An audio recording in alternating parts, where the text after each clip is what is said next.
Olá, essa é a segunda aula do módulo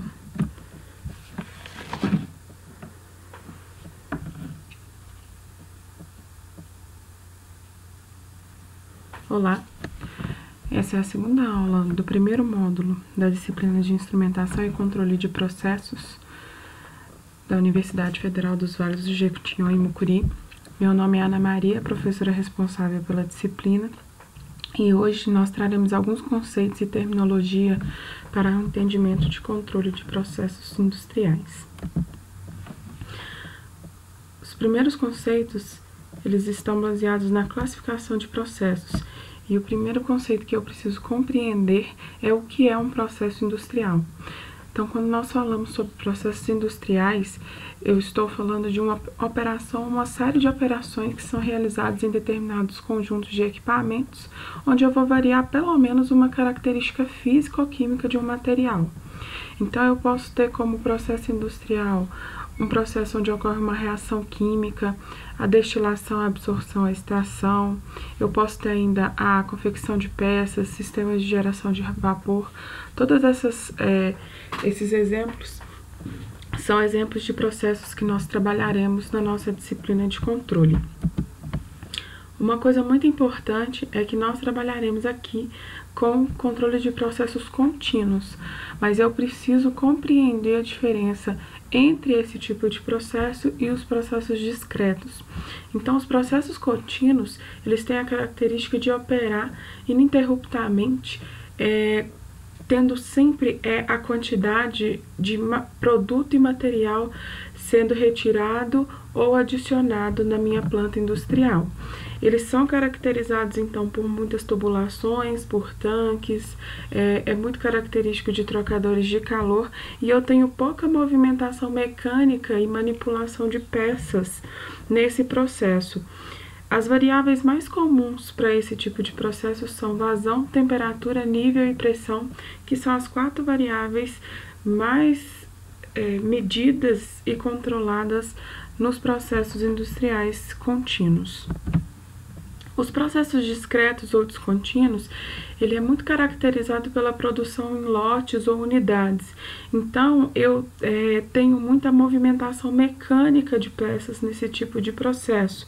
A indústria automobilística é um bom exemplo de indústria que trabalha com processos quase em sua totalidade discretos. As variáveis importantes nesse tipo de processo, as mais comuns, são força, velocidade e deslocamento. Para a gente compreender onde eu fico aí, onde eu permeio essa parte de automação e entre o tipo de processo que eu tenho, nós temos aí na vertical nível de automação, e na horizontal eu tenho um processo que, se ele estiver mais à esquerda do seu slide, ele tem uma característica mais contínua; se ele estiver mais à direita, uma característica discreta. Pelos 3 cursos que essa disciplina aborda, nós temos aí, então, o curso de Engenharia Mecânica, com processos muito comuns na área discreta ali do meu gráfico, que é a área superior à direita. Então, ele tem um alto nível de automação e um processo intrinsecamente discreto. É onde entra a automobilística, a aeronáutica, a produção de peças de máquinas, ok? A gente tem ainda a engenharia de alimentos em áreas como bebidas, a parte de biotecnologia, de alimentos, que ela fica na parte inferior do meu gráfico, que caracteriza aí o nível de automação mais baixo, porém eu tenho processos que são tanto contínuos quanto discretos, e é importante ressaltar que eu tenho às vezes etapas do processo com características contínuas e etapas do processo com características discretas. Eu tenho aqui a química, que de uma maneira geral eu tenho processos contínuos, mas eu tenho um alto nível de automação, que é a parte de refinaria, de papel e celulose, de gás, processamento mineral. Então, eu tenho aí processos que permeiam essas duas áreas e com diferentes níveis de automação para as diferentes áreas de atuação que nós temos aqui nos nossos cursos. Nós precisamos compreender a terminologia para sistemas de controle para que fique mais intuitivo e facilite o projeto dos meus sistemas. Então, algumas coisas, elas precisam, alguns termos, eles são muito utilizados na teoria de controle e eu preciso ter clareza sobre os seus significados.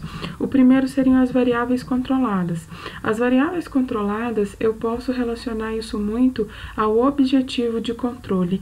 O que é que eu desejo manter em um valor especificado, tá? Elas vão qualificar o desempenho e a qualidade do meu produto final. Eu também tenho a mesma terminologia, eu uso o termo saídas do processo, ele é equivalente a variáveis controladas. Então, eu posso falar tanto variáveis controladas quanto saídas de processo, que eu estou sempre falando sobre objetivos de controle, sobre variáveis que eu desejo manter num valor. As variáveis manipuladas ou entradas do processo também é outra terminologia que é muito comum. Elas são entradas as quais são ajustadas justamente para eu alcançar esse objetivo de manter as variáveis controladas nos set points ou valores de referência. É importante que entradas, o termo entradas, ele não necessariamente está relacionado com o significado físico de entrada. Eu posso ter, por exemplo, uma vazão de saída como entrada de um sistema. Eu vou manipular essa vazão de saída para, por exemplo, controlar o nível de um tanque. Então, eu não necessariamente estou relacionando isso com a parte física do meu sistema, é sim com a manipulação dessa variável. As perturbações, elas são entradas também, elas têm essa característica, elas afetam as variáveis controladas tanto quanto as manipuladas, porém, elas não podem ser ajustadas. Diferente das manipuladas, eu não tenho essa opção.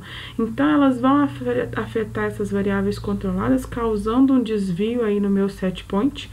Podem ser chamadas de cargas e é justamente esse efeito dessas perturbações que o meu sistema de controle precisa minimizar. Eu tenho a característica de dois problemas de controle que são muito comuns, que é a mudança de set point e a mudança na carga. Eles são problemas diferentes, situações diferentes para o sistema de controle, mas que resultarão em ações de controle para manter o sistema no set point desejado. Então, quando eu tenho uma mudança de set point, o que é isso? É quando o meu sistema está operando em um valor de referência e ele precisa mudar para outro valor de referência. Isso vai gerar uma alteração nas variáveis manipuladas. Eu vou precisar ajustar esse sistema, essas condições de operação, para alcançar o meu novo set point. Esse tipo de problema é caracterizado, é chamado como um problema servo. Todos os dois problemas, tanto a mudança na carga quanto no set point, eles vão gerar ações de controle e mudanças nas condições de operação, só que por motivos diferentes. O primeiro, então, por essa mudança no valor de referência, e o segundo, que é a mudança na carga ou na perturbação, é quando eu tenho uma mudança aleatória em uma dessas perturbações, essas variáveis aí, perturbação, e esse processo ele sai de um regime estacionário, onde ele estava em equilíbrio, onde ele não variava mais com o tempo, e passa a ser transiente. Ele tem mudanças ao longo do tempo em resultado dessa mudança na perturbação. O que isso vai gerar? O meu controlador, que tem um valor de referência e quer manter o meu sistema nesse valor de referência, ele vai precisar novamente ajustar essas condições de operação para que o sistema retorne ao valor de referência, o set point que eu escolhi, ok? Um dos conceitos importantes em controle é a definição de malha aberta e malha fechada. São diferentes estratégias de controle que nós precisamos compreender para selecionar a mais adequada para o nosso processo. Então, a primeira estratégia que são sistemas de controle em malha aberta são aqueles que o sinal da variável controlada ele não é enviado ao controlador, então ele não tem nenhuma ação sobre o controle do sistema. a única informação que o controlador recebe é a informação de qual é a referência, o set point que ele vai trabalhar.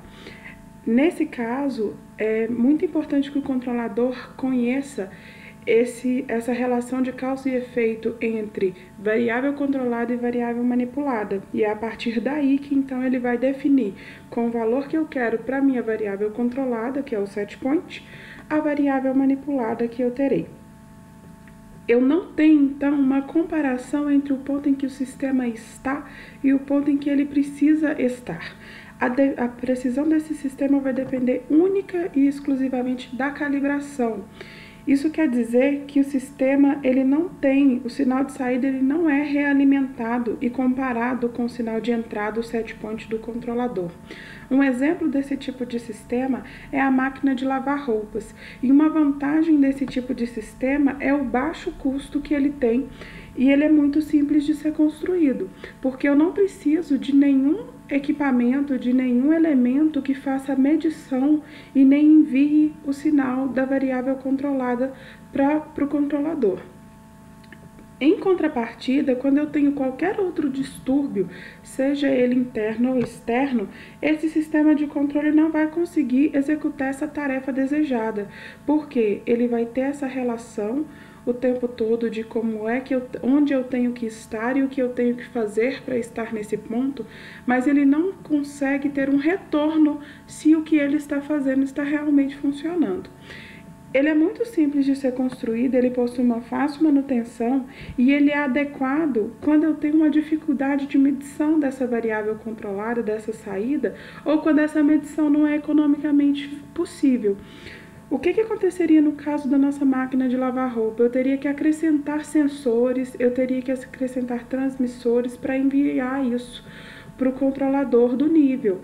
E isso acabaria tornando essa máquina muito mais cara, muito menos acessível ao consumidor.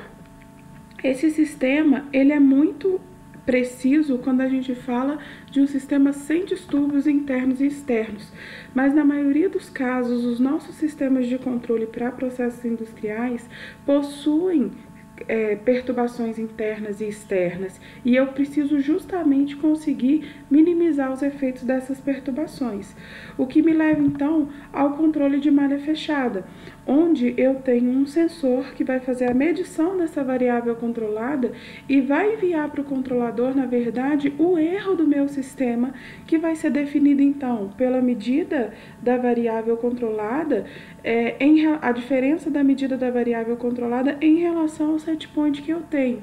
Esse é o erro do meu processo e é isso que alimenta o meu controlador. Esse sinal de erro, que é a diferença então do set point para o sinal medido da variável controlada, é que alimenta o controlador, e a ideia é que esse controlador minimize esse erro, porque quanto menor esse erro, significa que mais próximo está do meu set point a minha variável de saída. E é isso que eu desejo, é isso que eu tenho como objetivo de controle.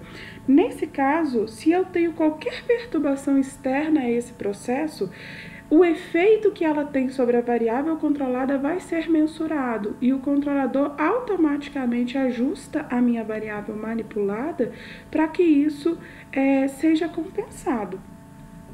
Esse tipo de sistema, então, ele tem uma resposta relativamente insensível a distúrbios externos e a variações internas nos parâmetros do sistema e não necessita de uma regulagem periódica como o sistema em malha aberta.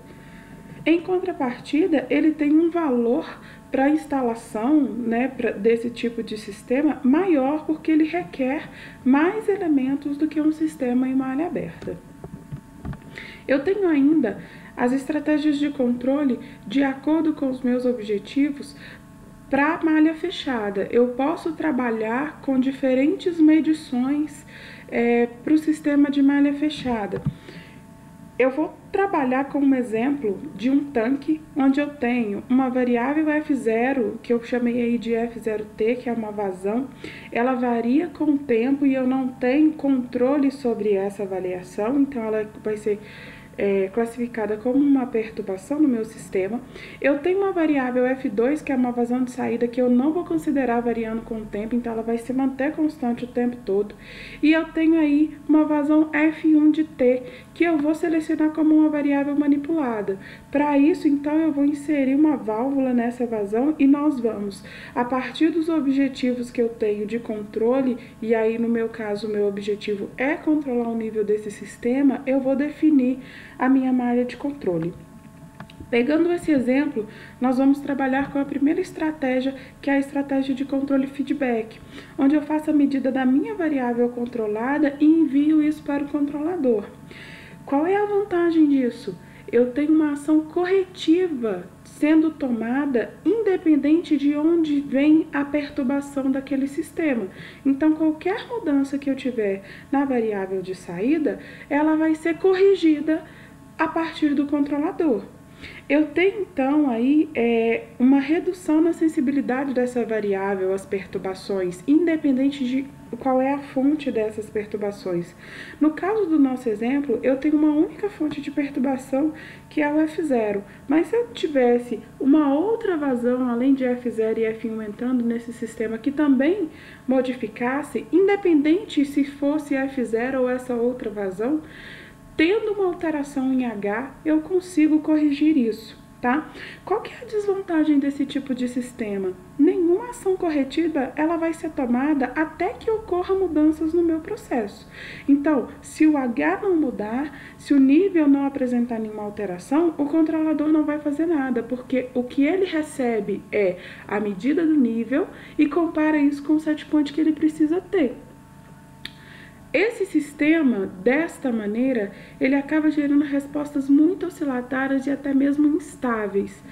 Isso é uma característica intrínseca desse tipo de controlador, mas que ela pode ser minimizada dependendo da sintonia que for aplicada ao controlador. Uma coisa muito importante é que eu tenho sempre uma ação corretiva. Se eu não tiver mudança na variável de saída, eu não tenho mudança na variável manipulada, que é definida pelo controlador. Outra observação importante é, se eu tenho tempo de respostas muito grandes para o meu processo, o que é o tempo de resposta? O tempo em que uma mudança numa perturbação leva para afetar a saída do meu processo. Se esse tempo for muito grande, eu estou sempre tendo um atraso muito grande em relação a essa correção, e para mim isso não é interessante. É quando eu entro, então, com a minha outra estratégia, tá? Que vai ser a estratégia feed forward. Aqui nós temos, então, a ilustração daquele mesmo sistema com a minha estratégia de controle feedback para o nível, onde eu faço a medida do meu nível, transmito isso para o meu controlador e o controlador vai definir, então, dependendo do valor que eu tenho para nível, o que ele vai fazer com essa vazão F1, se ele vai abrir ou fechar aquela válvula, para que eu mantenha o meu sistema no ponto que eu desejo, ok? O controle feed-forward, ele vem justamente como contrapartida para esses sistemas em que eu não posso ter nenhuma mudança na variável de saída. Eu não aceito nenhum efeito de perturbação nela. Quando eu tenho limites muito rígidos, especificações muito rígidas, muitas vezes eu preciso não ter uma ação corretiva, mas uma ação preventiva para o meu sistema. É a estratégia de controle feed-forward. O que ela vai fazer? Medir a perturbação e não a variável de saída. Dessa maneira, ela consegue, com a medida da perturbação, ela já está prevendo que eu vou ter um efeito na minha variável de saída. O que ela faz? Corrige isso antes que esse efeito seja proporcionado. Essa correção dos efeitos, ela é interessante, mas ela se torna mais complexa quanto maior for o número de perturbações que eu posso ter no meu sistema. Então, se eu tiver aquele mesmo sistema, mas com 3 entradas, né, com 3 vazões de entrada, e não apenas com aquelas duas, Para um controle feed-forward ser realmente eficaz, se eu tiver duas vazões como perturbação, eu deveria conseguir medir as duas vazões. E aí entram as desvantagens. Eu vou ter ou que fazer muitas malhas de controle para cada uma dessas perturbações, ou eu tenho que ser capaz de medir todas essas perturbações, que muitas vezes não é possível. E eu só tomo uma ação corretiva se eu tiver fazendo a medida de uma perturbação. Se ela não está sendo medida, ela não vai ser corrigida. E isso é uma desvantagem em relação ao feedback, que independente de onde é que está vindo, qual é a fonte de origem dessa perturbação, ela será corrigida no meu sistema. No exemplo anterior, para a estrutura de controle feed-forward, nós teremos então a medida da variável F0, que é a nossa perturbação, e a partir da relação dela com o nível, compreendendo esse efeito que ela causa no nível do nosso sistema, nós ajustaremos então a vazão F1 para que eu não tenha nenhum tipo de mudança na minha variável controlada, na minha saída do sistema. O sistema de controle de uma planta industrial, ele é sempre estabelecido de forma hierárquica. Eu tenho essa hierarquia definida pelo tempo de execução que eu tenho em cada uma dos níveis dessa hierarquia, em cada uma dessas tarefas. Então, para a gente compreender onde é o nosso papel aqui na disciplina, eu preciso compreender a estrutura hierárquica. Então, a primeira etapa que eu tenho, que dura de semanas a meses para ser executada, é a etapa de planejamento. A etapa de planejamento, ela está muito relacionada ao gerenciamento do meu processo. O objetivo dela é a administração dos recursos da empresa. Então, essa é a minha primeira etapa, que é precedida pela programação. A programação tem como objetivo definir as metas de produção com base em demanda. Então, se eu tenho, por exemplo, uma mudança em especificação de matéria-prima, eu vou ter que programar novamente o meu sistema para que ele se ajuste a isso. Essa é a etapa de programação. Eu tenho ainda a etapa de otimização, porque nos nossos sistemas, eles hoje, ainda mais com os avanços tecnológicos, e eu tenho uma capacidade de processamento cada vez maior de dados e de resolução de problemas cada vez mais complexos, nós hoje trabalhamos com sistemas num ponto ótimo, que seria um ponto onde eu tenho um maior retorno daquele sistema, onde eu tenho uma maior lucratividade, onde eu tenho um menor custo. Então, eu preciso definir qual é esse ponto de operação. Essa otimização, juntamente com a próxima etapa do controle supervisório, muitas vezes vocês vão ver isso como uma etapa única, tá? Eles utilizam-se muito de base de dados, que vem justamente do controle supervisório, que o objetivo maior é verificação, além de controlar o sistema, é verificar o desempenho desse sistema e criar um histórico, um banco de dados que me ajude na otimização do meu processo, e aí eu tenho aí essa execução de tarefa em horas e minutos, tá? Então, esse sistema, ele vai trabalhar sempre num ponto de operação ótimo, o melhor ponto que eu tenho para atingir os meus objetivos daquele sistema, sejam eles econômicos, sejam eles de especificação de produto e por aí vai. E para isso eu tenho controle regulatório, porque se eu tivesse no controle supervisório e na otimização que lidar com pequenas perturbações que existem, mas que podem tirar aí o meu sistema dos pontos que eu defini como pontos ótimos, se eu tivesse sempre que acionar isso, eu demoraria muito para ter uma resposta. Então, eu preciso de controladores um pouco mais simples, mas que me deem uma resposta em minutos e que o objetivo principal é justamente minimizar os efeitos de perturbações, para que eu tenha um sistema que trabalhe em regime estacionário.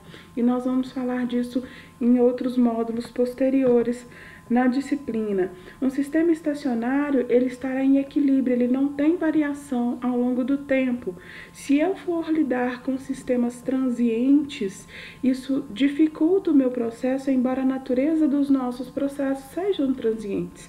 Eu quero levar ao sistema a um ponto de equilíbrio e mantê-lo lá, independente se eu tiver, por exemplo, uma mudança numa vazão, uma mudança numa temperatura de entrada de um trocador, por exemplo. Então, o sistema regulatório são sistemas de controle mais simples, mas que são mais rápidos e evitam que eu tenha que acionar o sistema superior diversas vezes por coisas, às vezes, efeitos muito pequenos ou que podem ser minimizados de uma forma mais tranquila do que a resolução de um controle supervisório. Nós, na disciplina de controle, trabalharemos na etapa de controle regulatório. Se eu tenho essa etapa que filtra esse efeito de perturbação, as etapas superiores aí, elas conseguem trabalhar de uma maneira otimizada, elas conseguem trabalhar de uma forma mais tranquila e sem que eu perca o controle do meu sistema e corra algum risco, mesmo econômico, mas também na parte de segurança, a parte ambiental, onde eu tenho aí também alguns objetivos de controle. É importante que eu tenha setas entre esses níveis, né? Tanto ascendentes quanto descendentes. Eu tenho sempre uma troca de informação nesses sistemas e é importante essa troca de informação, ainda mais hoje quando se fala muito em otimização online, quando se fala muito nesse banco de dados, no Big Data, né, que são conceitos da indústria 4.0 aí que a gente tem caminhado para chegar aí. Então hoje eu tenho um volume muito grande de dados e esses dados podem sim serem utilizados para melhorar a performance do meu sistema de controle.